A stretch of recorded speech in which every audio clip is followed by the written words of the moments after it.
Infants who never grow up. Xiefeng. January 15, 2006. Everyone has a natural attachment to their mother and no one wants to leave her swaddling cloth.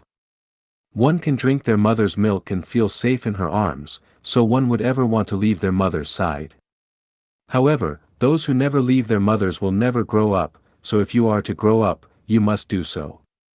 Of course, I do not mean to leave her physically, but rather to leave her spiritually and psychologically, or you will never grow into maturity. Leaving one's mother is painful, but to not do it is to remain an infant who never grows up. Leaving the mother takes these 4 steps. Cutting the umbilical cord. This step is done right after we leave our mother's body. Weaning. This step is forcefully done when we transition from being babies to becoming children. Cutting loose from home. This step usually happens when we marry. Cutting the emotional attachment. This step is gradual and melts away as our mothers leave the mortal world. This is as natural a process, as it is an uncontrollable one, and it describes our growth process. This is not being heartless, it is simply our journey of life.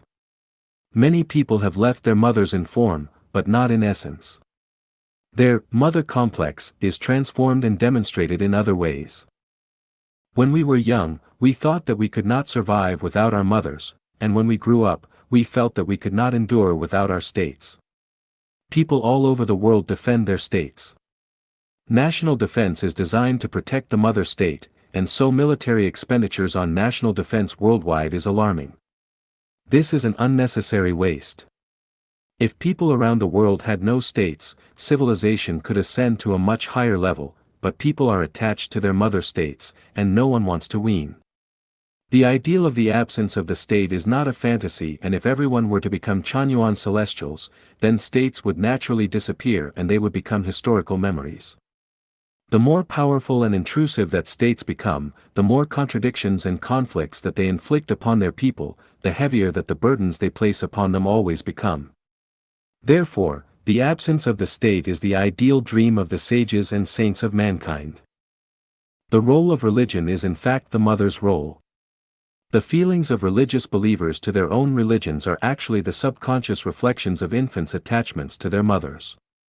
Pledging to protect their mother is an inherent nature contained within every person. The fanaticism of religious believers is the perfect manifestation of this inherent nature. The greatest creator is not in religion, and this is understood by every follower, so why do they still maintain their religions? Because their followers are unwilling to wean. Maintaining religions is actually a kind of natural complex of maintaining their mothers to infants who have never grown up. As long as we take a rational analysis, we can see that throughout history, much misery and many disasters have been the outgrowths of religions. Religions confused people's minds, paralyzed their instincts, created barriers and shackles to the full display of human nature, and diverted people from the great way and led them astray.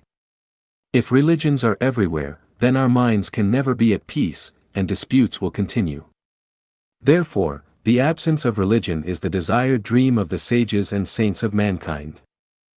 Political parties are also umbrellas playing the role of the mother. We have a saying, "Back to the arms of the party," which is the best footnote to the meaning of political parties. The reason that people join political parties is to be embraced by others so they can enjoy a steady flow of milk and a sense of safety. Claiming to be serving the people and the nation is but a cover. There are tens of thousands of political parties of various sizes worldwide, but their existence is a sign that people are still savage and ignorant.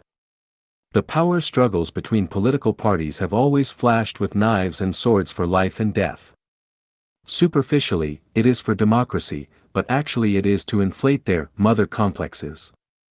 To reach substantive purposes, they resort to various conspiracies in both light and shadow, adding endless suffering and problems to society. So, the absence of all political parties everywhere is the noble ideal of people climbing to the highest realm of life. The other organization acting in the mother's role is the family. It is said that the family is the cell of society, but these cells are inherently cancerous and everyone's life troubles and misfortunes stem mainly from them. It is the bane of selfishness, greed, and infinite lust, and if they are not destroyed, the vicious cycles that people endure will never end. Why do people want families? Because people need to get their milk and their sense of security from them. People are reluctant to grow up and they all hope to cling to their mother's arms forever.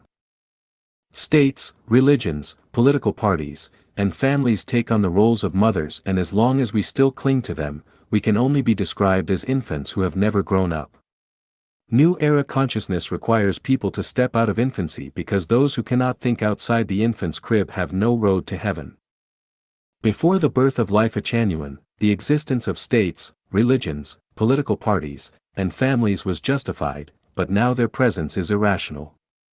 Previously, we thought that those who sacrificed for their states, religions, political parties, and brought honors to their ancestors were great and respectable. Now, we know they are pathetic and are infants who have never grown up.